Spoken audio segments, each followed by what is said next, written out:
बातमी महत्त्वाची आहे। महाराष्ट्रातील महिलांशी जोडलेल्या आणि अत्यंत बहुचर्चित लाडकी बहीण योजनेच्या आर्थिक नियोजनावर आता कॅगनं गंभीर बोट ठेवलंय।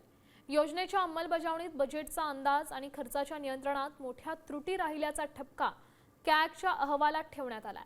मूळ बजेटपेक्षा तब्बल 3541 कोटींचा अतिरिक्त खर्च हा असमर्थनीय असून त्यामुळे रस्ता, शाळा, गृहनिर्माण आणि पाणी पुरवठा यांसारख्या पायाभूत विकासाच्या बजेटला मोठी कात्री लागल्याचं या अहवालात म्हटलंय।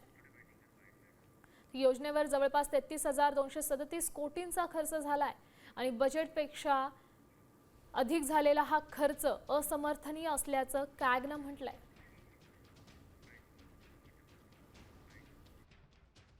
ज्यांची गुणवत्ता नाही, ज्यांना मेरिटवर हा लाभ घेता येत नाही, अशा लाखो बोगस लोकांना मतं विकत घेण्यासाठी, निवडणुका जिंकण्यासाठी तुम्ही शेकडो कोटी रुपये दिले, हीच आर्थिक बेशिस्त आहे।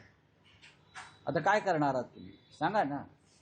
ही बदनामी जी महाराष्ट्राची होते आर्थिक बेशिस्ती संदर्भात, त्याच्यावर खरं म्हणजे राज्याच्या मुख्यमंत्र्यांनी पदत्याग केला पाहिजे। इतका हा कलंक लागला महाराष्ट्राला।